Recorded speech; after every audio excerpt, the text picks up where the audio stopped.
Welcome back to Behind the Print podcast, where we feature industry leaders and uncover the creative minds in their businesses behind the world of professional printing.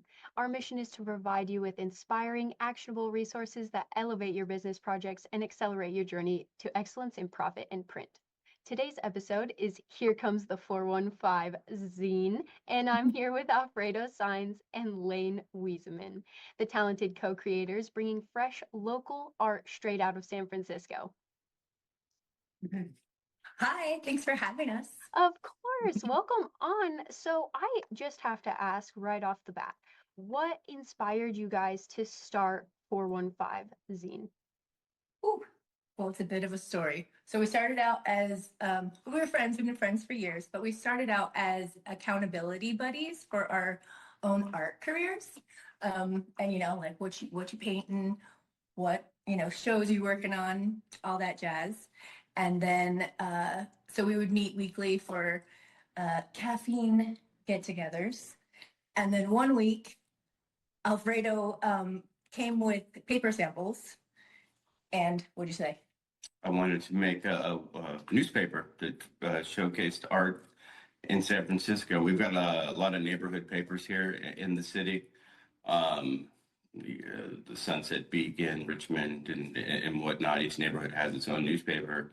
And I said, hey, why don't we just do one that does like art shows and whatnot? Because, I have the habit of finding out about these really awesome art shows after they've happened.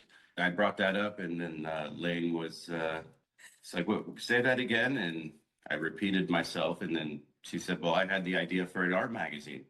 The same week. And that, the same week. We were like, okay, I think we should do something about this.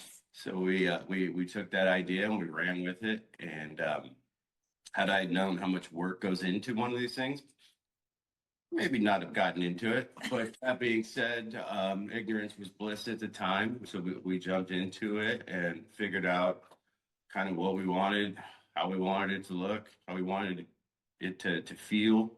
According to one review, apparently it smells pretty good too. So yeah, it took us about 6-7 months to make the first one because there was a huge learning curve. But first sort of publication. Yeah, anything. Either of us either had created. So yeah, and then the whole all the business end of that stuff too, because making is one thing and then selling it's a whole another bag. So a lot of learning going on. Sounds like you've learned a lot, and it was kind of inevitable since you both had the same idea in the same week.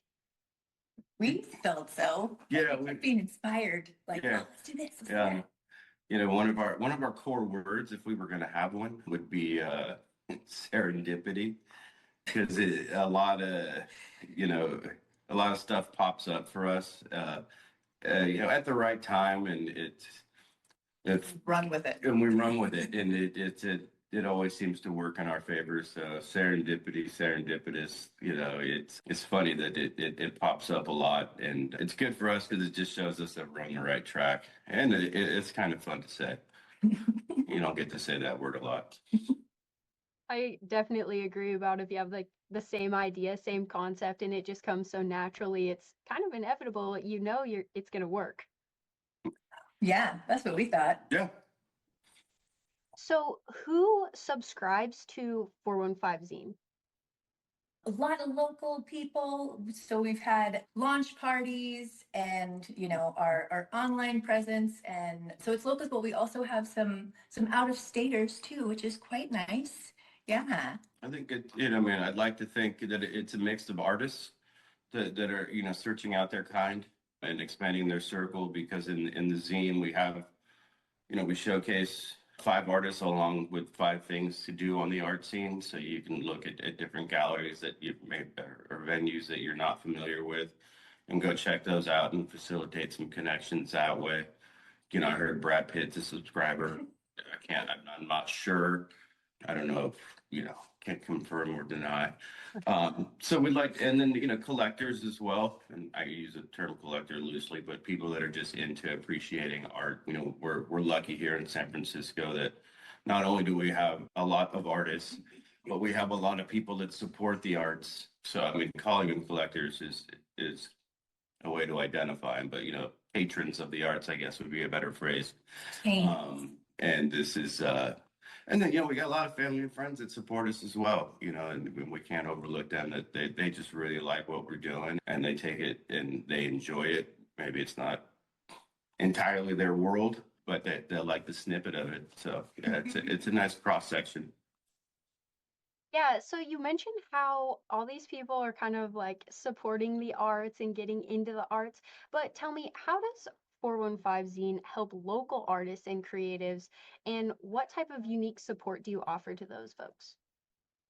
getting printed, in a physical book is really special for artists, and it gives them more exposure to new audiences and also connections within, each other too. Like one of our artists, we had an event and one artist said, "Oh, another artist that you featured, her father like saw my work in the zine and reached out and collected some pieces." So a lot of intermingling, like gallery and artist connections. So it's creating a community to support everybody. Yeah, and yeah, man, I think I think it lends itself to more of the natural order of things, so to speak, creating relationships. But as this thing, grows and develops, we're looking to put together events that showcase the artist in real life. We're currently working on an event that ideally would showcase the artists from last year, which would be 20, plus ourselves, with the venue that we also showcased last year, as one, big art show slash party. And with that, get people that put their eyes on their work. We did have a really fun artist meetup at a local art bar, and it was really cool because it was, at least for me, one of the first times that the artists and the venues kind of came together, and you could really see that the zine is starting to grow legs, and people are kind of rallying around it and taking it for what we meant it to be. It's like, oh, little baby starting to crawl. And then, now our next thing is to, yeah, and the next thing is to do more to support that. And, this show, ideally, when I'm laying at the park, staring at the cloud, this would be an annual event. And hopefully you guys reach that. It doesn't seem too far-fetched, in my opinion.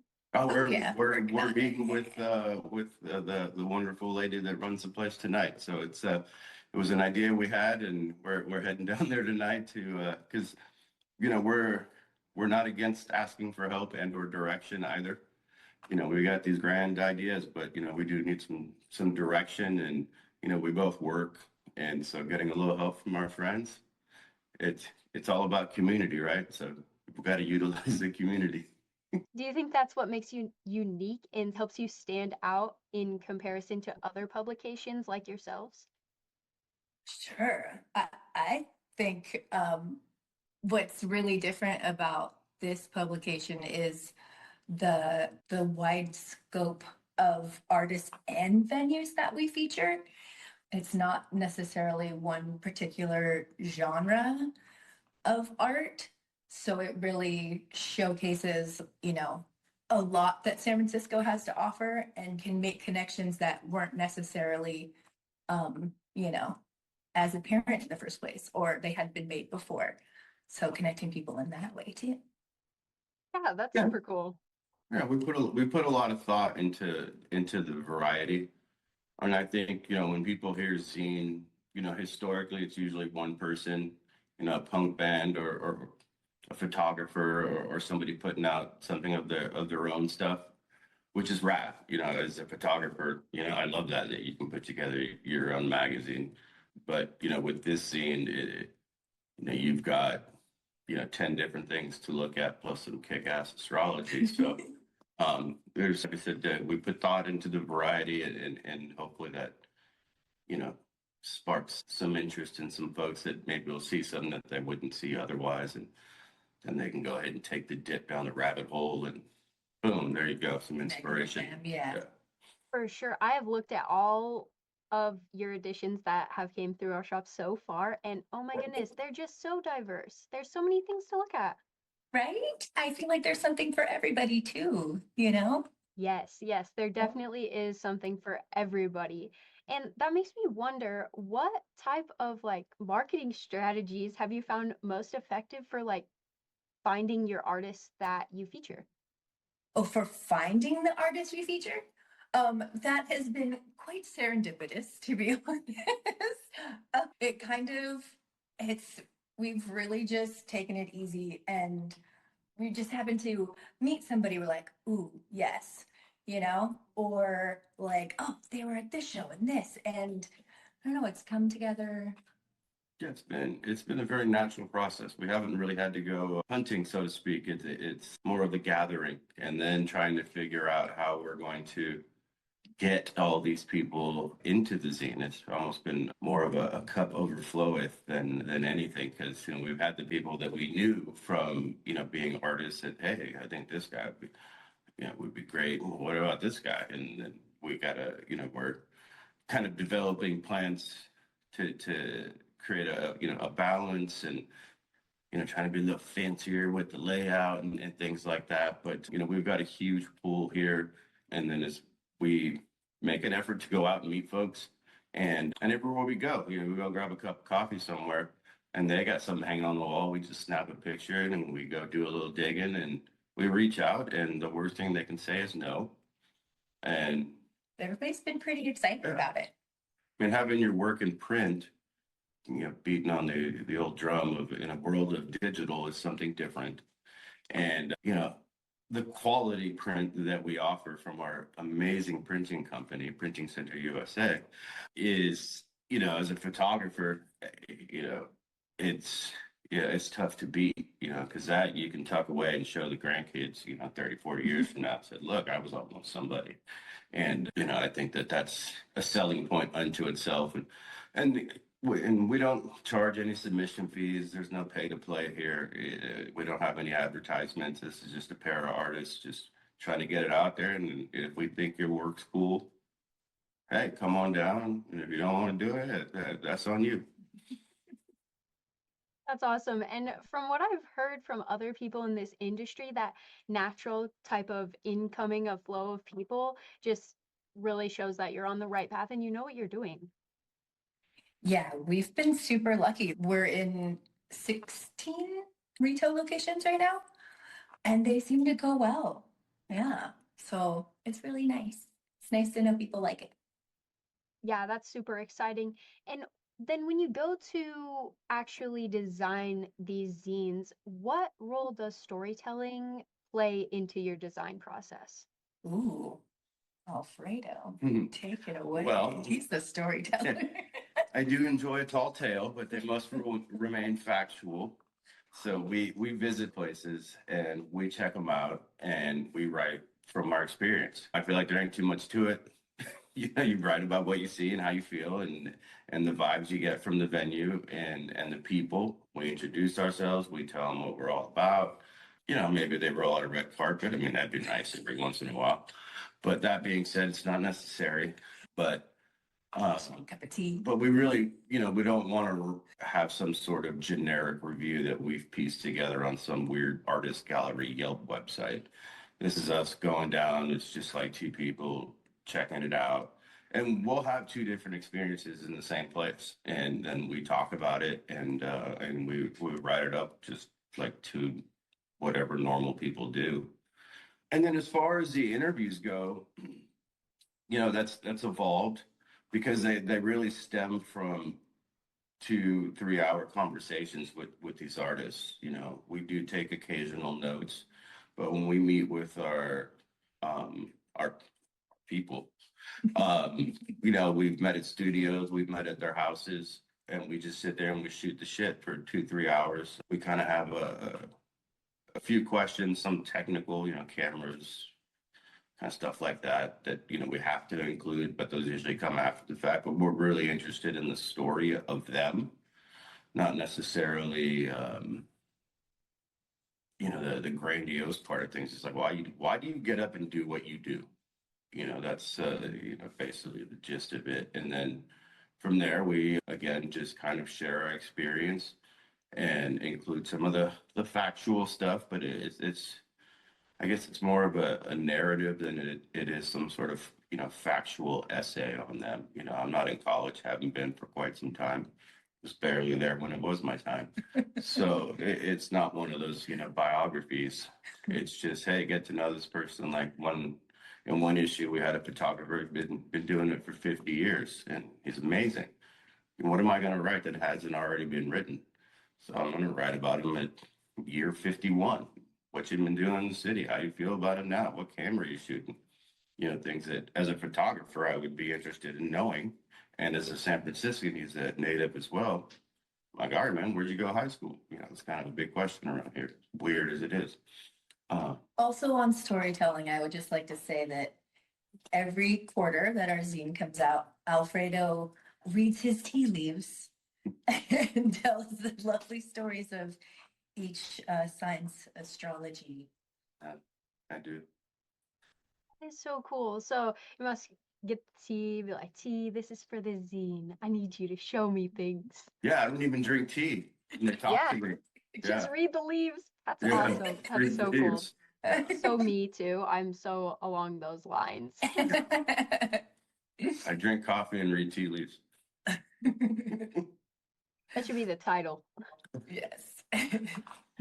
So what story or feature from 415 has resonated with you just deeply and you can't ever forget about this one? I got mine. That's tough. That's tough. Well, they're all your little children. Right? I love them all. That don't make me pick and choose. That's just okay. What about the most exciting one you've worked on, or unexciting one you've worked on? I want to say first that I think one of the toughest parts is choosing a spotlight versus people going into the snapshot pages, because the snapshot pages are, it's a 2-page spread. You have the artist's work, and then we did the who, what, why, where. So they give their information and a little, artist bio so people can learn more about them and then see where to find their work. And then on the spotlight, it's more of an in-depth interview. We go and meet with them. There's more photos of their work, perhaps their studio. And it's hard to pick, but I want to learn more about your work, but I want to, but it's honestly a matter of we can't do 5 huge interviews every quarter. So let's just do one. What's your answer? Oh, mine's Dave Glass. Yours is Dave Glass. That's a photographer. And then Andrea. Andrea does these cut And Dawn. cut papers, and J.L. King. All four, all of them. All of them are your favorite. Yeah. Well, the photographer resonated with me, and I learned a lot from him that I can apply directly to my photography. Yeah, and for me, that would be J.L. King, There you because go. we both do So you do have a favorite. stick. I'm telling the other ones. We love them all. Yeah, I don't know if I'd be able to pick a favorite because going through them, oh my goodness, they're all so unique and they're all so different and they're all just so fun. You can't not like any of them. I loved every single one in there. I couldn't pick. Awesome. Yeah, and I think is at least on my side of the co-creator. I mean, they're also like little little stepping stones or little markers on J.L. King was the first one, and how we went over there and we had this awesome tea, and she had like this She cheese. rolled out the red carpet. Yeah, she had this cheese platter, and I was trying not to eat too much cheese, and but I like cheese a lot. And she had this super cool studio, and it's like, yeah, dude, we're doing some things here. And then try to be a little more professional with the next one, but then we started talking about like hot dogs and monster drinks, and it's yeah. And then the photographer, I was trying not to fanboy over his collection, and it's so they all have their they're little slots in my Rolodex of memories, and it's pretty rad. So Kind of like your they'll all get a Christmas card this year. right, send them an extra So good one. Yeah. So you mentioned how each one has kind of been a stepping stone for moving forward with 415 Zine, but are there any of them in particular that you think defined you guys as co-creators? Anyone? You'd mentioned the first Yeah. one being a really hard like learning curve. Yeah, it took us 7 months from the moment we were drinking the tea and Yeah, from inception. like, let's do this, to, laying it all out. How are we gonna do it? Business license, but more of just like meeting people, figuring out how the interview would go, figuring out how the whole layout would go, was just like piece by piece, while maintaining our, regular lives. That's a really good question. I mean, I think that, damn it. What was the question again? Are there any major milestones or projects that have defined you guys as co-creators of 415 Zine? Oh, I think that with each issue, it was almost like, graduating to the next class. So, issue one was our freshman class where we figured out the campus. We figured out where our classes were. We had to remember our locker combination and figure out how to act around other people. And then, second year, like, okay, we're getting the swing of things. Nobody's throwing food at us. And then third year, all right, we kind of know what we're doing. And, now that we're, in our fourth, yeah, we're at the pool table. I don't know. we're in the in crowd. Yeah, maybe somebody will ask us to the dance. I'm not sure. It's a little early in the season. But, I think that each issue, there was a lot of growth in each of those. And, it's accumulative. So I think, at least from my perspective, we've just kept graduating to the next one. And obviously, I don't think that there's no finish line. It's just you can keep on plugging on and doing creative stuff and, reading them tea leaves. That's awesome. Oh my gosh, that's so great. So, on the flip side, is there anything holding 415 back right now? The world is Yeah. our oyster. Hmm. I would just say time. I mean, it's difficult. I've got a family and a full-time job, and I can sit and think all I want about the zine, but it's difficult to execute that when I'm not physically able to when I work in construction, so Monday through Friday I'm out building America.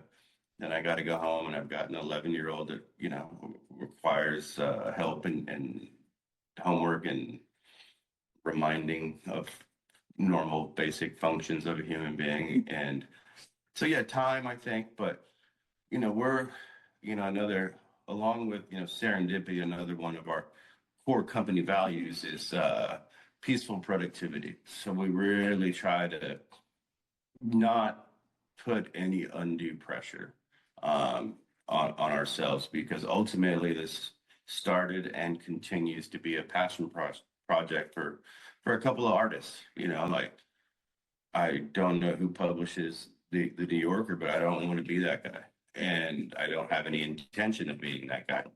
Whatever. So we have our days where, maybe we both need a nap and it can wait till tomorrow, because that's one of my favorite things. Lan can this wait till tomorrow, and she will begrudgingly say yes.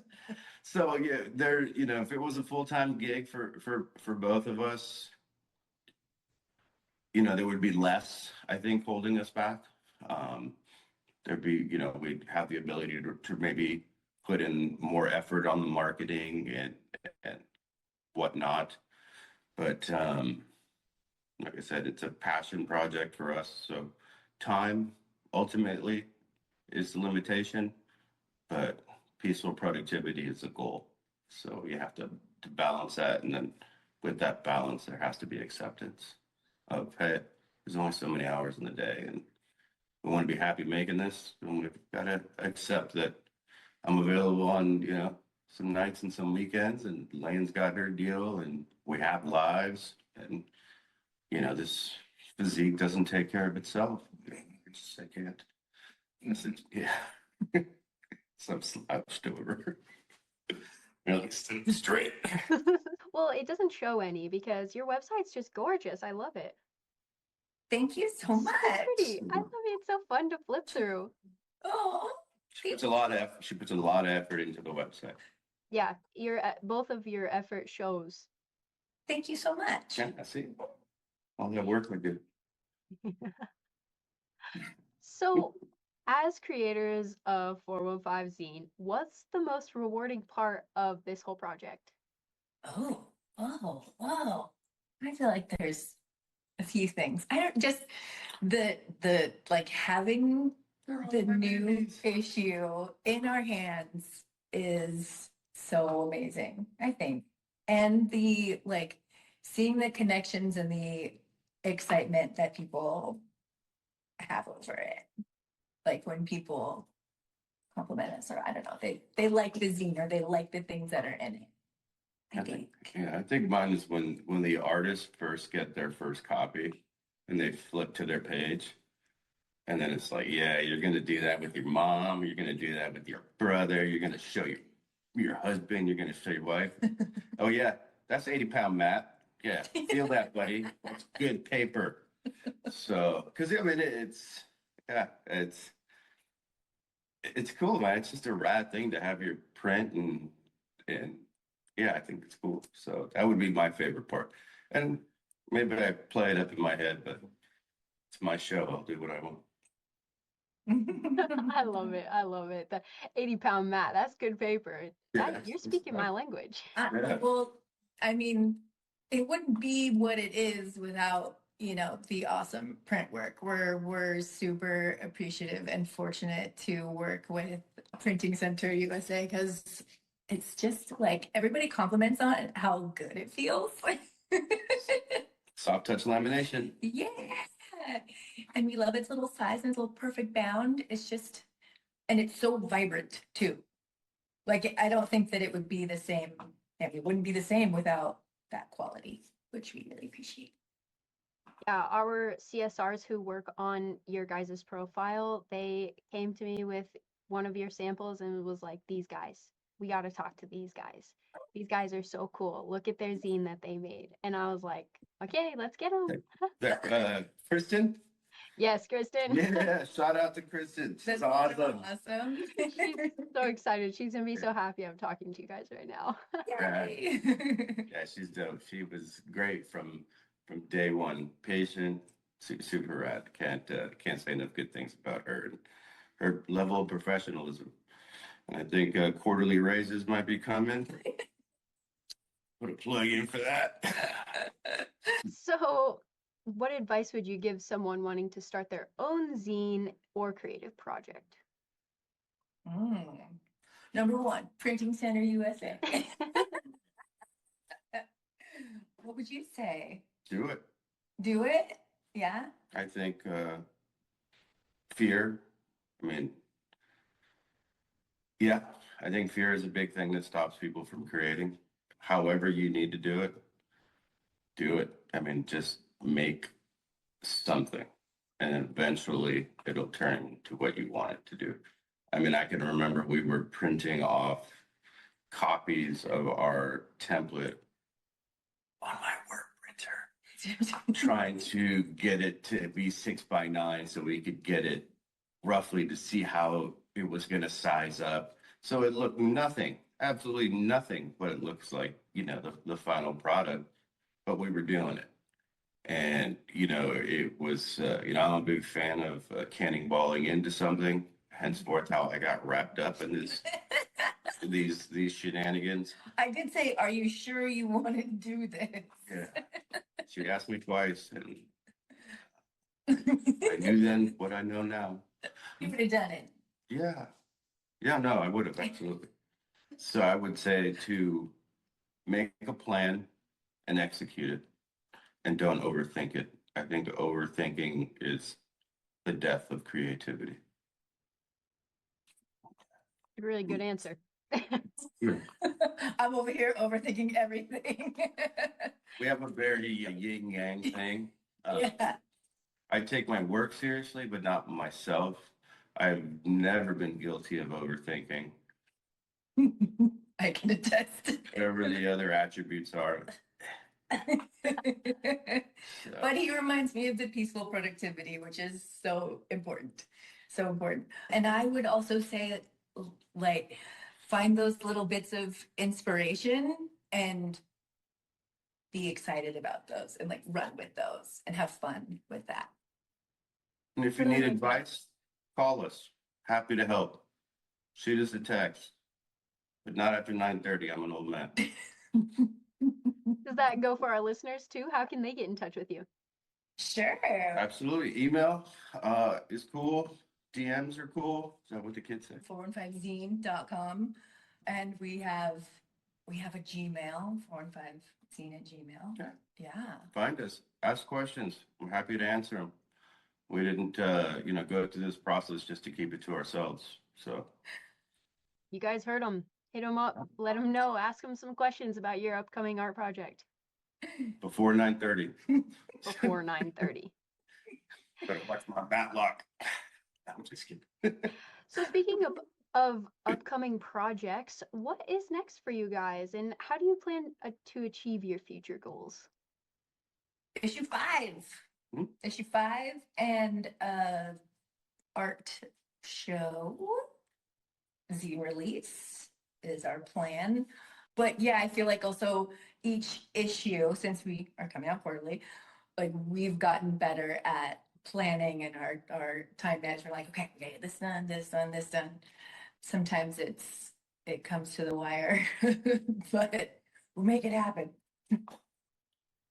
Lane has instituted a somewhat of a monthly calendar to increase our efficiency, which as of the 24th of January has worked fantastically. So we are continuing to follow the said calendar to push out issue 5. And we're also in the process of working on issue 5. We're also looking at taking the artists that don't necessarily fit issue 5 and rolling them into issue 6. So 6 is almost kind of setting itself up. So that is not something that we've done before, and nor have we had this this checklist either. So it almost already feels less tensiony as far as trying to remember shit, because that is not a strong suit of mine. We're looking to host an art show. Looking to host an art show with the previous year's artists, like we touched on earlier. So if you had a day completely free to spend however you like outside of 415 Zine, what would you be doing? Outside of? Oh, It's like your many days off. my days off. I'm strolling the botanical garden, checking out magnolias because they are in bloom right now. Yes, I'm kind of obsessed, and I'm working on paintings of them as well. So that's exciting. Yeah. I have a couple shows come up, so I gotta paint for those. But strolling the city, enjoying the sunshine because it's nice out right now. Yeah, what about you? Taking pictures of San Francisco, little here, little there, little everywhere. I do too also have a painting on the easel with another ready to get on there. Probably mixing a nap, maybe an afternoon bowl of cereal. And And a mocha. yeah, mocha for sure. And if I'm up for it, maybe some ancient aliens. Yeah, so.